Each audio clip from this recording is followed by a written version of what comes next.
மலைகள் சூழ்நகரின் அரசே, மலைகள் சூழ்நகரின் அரசே, கனிமங்கள் வளம் பொங்க கைத்தறிகள் தாலாட்ட, மாம்பழங்களின் சுவை மிகுந்த மாநகரின் மன்னனே, அதிகரின் கோமகனே, அதியமான் அஞ்சிய தமிழால் நின்னை வணங்குகிறேன்.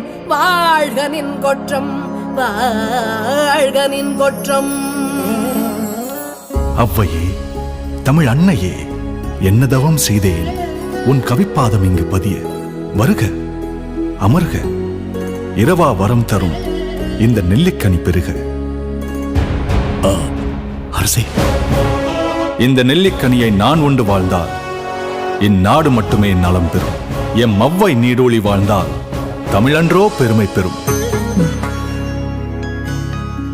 அதேனே, தன்னலம் பாராமல் இந்த மூதாட்டிக்கு கொடையளித்து விட்டாய்.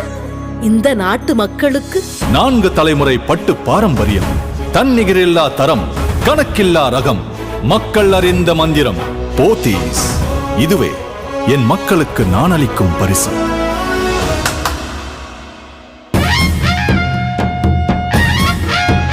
போத்தீஸ் புத்தாடைகள், சூப்பர் மார்க்கெட், வீட்டு உபயோகப் பொருட்கள் என சகல வசதிகளையும் கொண்ட பிரம்மாண்ட மாளிகை இப்பொழுது சேலம் மாநகரில்.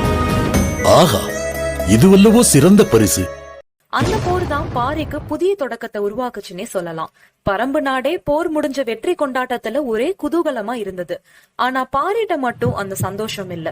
ரொம்ப நேரம் கழிச்சுதான் அந்த கவலைக்கான அர்த்தம் புரிஞ்சுது. அதாவது சேர வீரன் ஒருவன் எரிஞ்ச ஈட்டி தான் காரணம். கொள்ளர்களை கூப்பிட்டு அந்த சேர நாட்டு ஆயுதத்தை காட்டுறாரு. நான் இதுவரைக்கும் எவ்வளவோ ஆயுதத்தை பாத்திருக்கேன், ஆனா எல்லாம் நேர்கோடா இருக்கும். இந்த ஈட்டிய பாருங்க, எப்படி திருகி முறுக்கிருக்காங்க. இது என்ன வகை இரும்பு, எப்படி இதை உருவாக்க முடியும்னு கேட்க பரம்பு நாட்டு கொள்ளர்கள் அந்த கேள்விக்கு விடையளிக்க ரா பகலா உழைக்கிறாங்க. அப்பதான் அந்த இடத்துக்கு ஒரு பாணர் வராரு. நடந்ததை தெரிஞ்சுக்கிறாரு.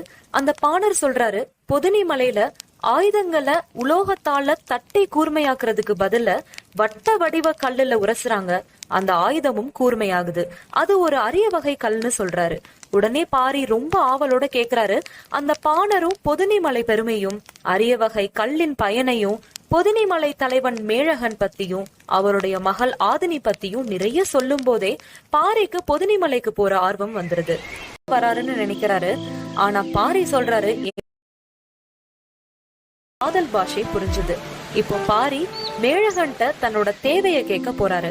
மேழகன் பாரி சாணைக்கல்ல கேட்டு வராருன்னு நினைக்கிறாரு. ஆனா பாரி சொல்றாரு, என்னோட தேவை என்னன்னு உங்கள் மகள் ஆதினிட்ட கேளுங்கன்னு அனுப்பி வைக்கிறாரு. மேழகனும் ஆதினிட்ட போய், பரம்பின் தேவை உனக்கு தான் தெரியுமாமே, நீயே சொல்லுன்னு கேக்குறாரு. உடனே ஆதினி சொல்றாங்க, பரம்பின் தேவை நான் தான். திருமணத்துக்கு உடனே ஏற்பாடு செய்யுங்க.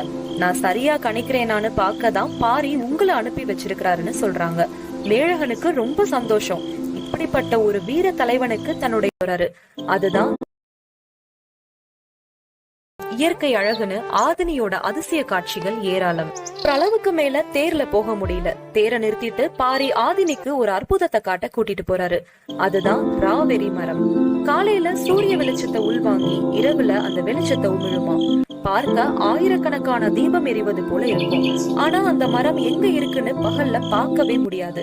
அந்த இரவெல்லாம் மழை. அதனால பாதையில ரொம்ப கவனமா நடந்து வந்து தேர் நிறுத்தியிருந்த இடத்துக்கு வந்துட்டாங்க.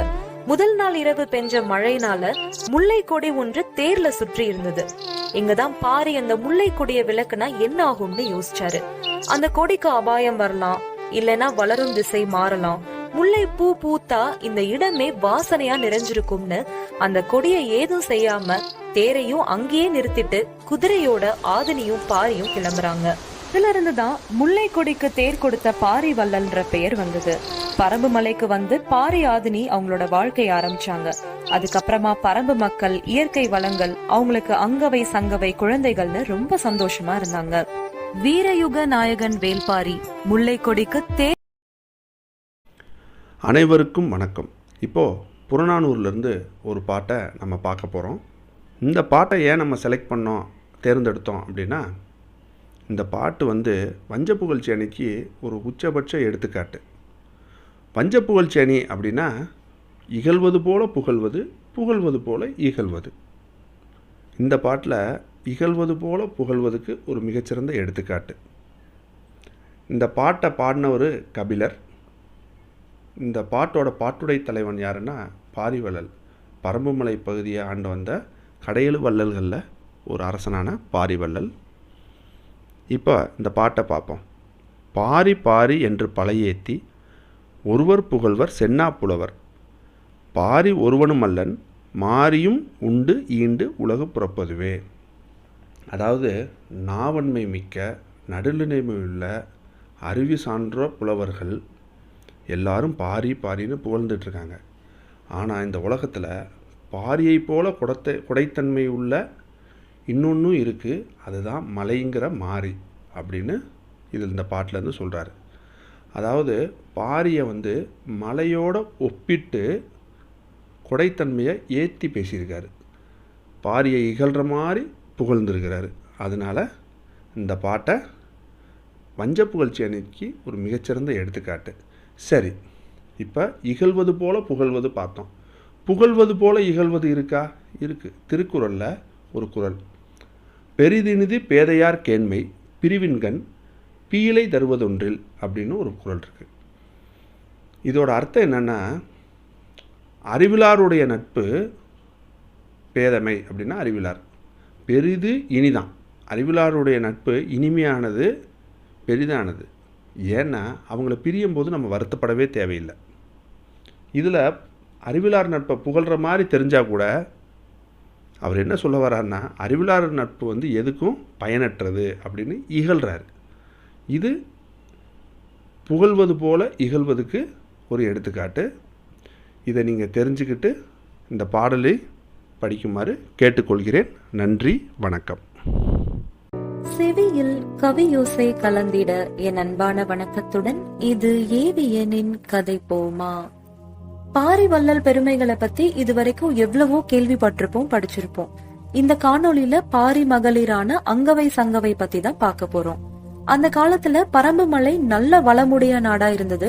எங்க பார்த்தாலும் மரங்கள் செடின்னு ரொம்ப பசுமையா இருந்தது. பலா மரங்கள்லாம் குலை குலையா பழங்கள், மரத்துக்கு மரம் தேன் கூடுகள், வண்ண வண்ண பூக்கள், மலைப்பாறைகள்லாம் நிறைய நீரோடைன்னு இப்படி வளங்கள் நிறைந்த இடத்துலதான் பாரி ஒரு அரண்மனையில இருந்தாரு. அந்த மலையோட சிறப்புகள் மாதிரியே பாரியும் வீரம், பண்பு, தமிழ் நயம்னு இது எல்லாத்தையும் விட பாரியோட வள்ளல் தன்மை பத்தி ரொம்பவே இப்ப வரைக்கும் மக்கள் மனதுல நிறைஞ்சிருக்கு. பாரிக்கு 2 பெண் பிள்ளைகள் இருந்தாங்க. அவங்கதான் அங்கவை சங்கவை. அழகும் அறிவும் நிரம்பின அவங்களுக்கு பாரியோட நண்பரான கபிலர் தான் தமிழ் மொழிய ரொம்பவே சிறப்பாவும் ஆழமாவும் கற்றுக் கொடுத்தாரு. பாரியோட அரண்மனைக்கு வர புலவர்கள் எல்லாரும் அங்கவை சங்கவையோட அறிவை பார்த்து ரொம்பவே ஆச்சரியப்பட்டிருக்காங்க. அந்த புலவர்கள் வேற எங்க போனாலும் பாரியோட புகழ பரப்புறப்போ அவரோட பெண்களோட புகழையும் சேர்த்து பரப்புனாங்க. இந்த விஷயம் பாண்டிய மன்னருக்கு தெரிஞ்சு அந்த 2 பெண்களையும் திருமணம் செஞ்சா பாரியோட உறவு கிடைக்கும்னு நினைச்சாரு. பாண்டிய மன்னருக்கு ஏற்கனவே திருமணமும் ஆகி பட்டத்தரசியும் இருந்தாங்க. ஆனாலும் பாரி மகள்களான அங்கவை சங்கவை மேல விருப்பம் உண்டானதுனால பாரிக்கு ஓலையும் அனுப்புனாரு. 2 பெண்களையும் தனக்கே திருமணம் செஞ்சு வைக்கணும்னு எழுதியிருந்தது. அந்த ஓலைய பார்க்கவும் பாரிக்கு ரொம்பவே கோபம் வந்தது. பாரி மகள்களும் அதுல விருப்பம் தெரிவிக்கல. பாண்டிய மன்னனோட தூதுவன்ட்ட அந்த ஓலைக்கு மறுப்பு சொல்லி அனுப்பி வைக்கிறாரு. பாரியோட புகழ கேட்டு ஏற்கனவே பொறாமையோட இருந்த பாண்டிய மன்னருக்கு பாரியோட மகளான அங்கவை சங்கவைய மனம் செய்ய மறுத்ததையே காரணமா வச்சு போர் தொடுக்க முடிவு பண்ணாரு. இந்த செய்தி சேர சோழனுக்கும் தெரிஞ்சது. அவங்களுக்கும் பாரிய அடக்கணும்னு எண்ணம் வந்து காரணமில்லாம போர் தொடுக்க முடியாதுன்னு பாண்டிய மன்னர் மாதிரியே சேர சோழ மன்னர்களும் தனித்தனியா பாரி மகளிர திருமணம் செய்யணும்னு தூது விட்டாங்க. ஆனா பாரி அவங்களுக்கும் மறுப்பு தான் தெரிவிச்சாரு. மூவேந்தர்களும் சேர்ந்து பாரியோட போருக்கு வராங்க. பாரி பரம்பு மலையில படைய திரட்டி மலைக்கு மேல யாரும் வராதபடி பாறைகளையும் கல்லையும் கீழே உருட்டி விடுறாங்க.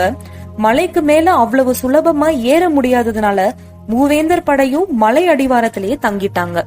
கீழே இருந்து உணவு ஏதும் மேல அனுப்பாம இருந்தா உணவு தேவைக்காக பரம்பு மலை மக்கள் எப்படியும் கீழே வந்துதான் ஆகணும். அப்போ பாத்துக்கலான்னு திட்டம் போட்டாங்க. மேல பாரி, கபிலர், படை வீரர்கள்லாம் இருந்தாங்க. அவங்க கிட்ட இருந்த உணவை ரொம்ப சிக்கனமா பயன்படுத்தினாங்க.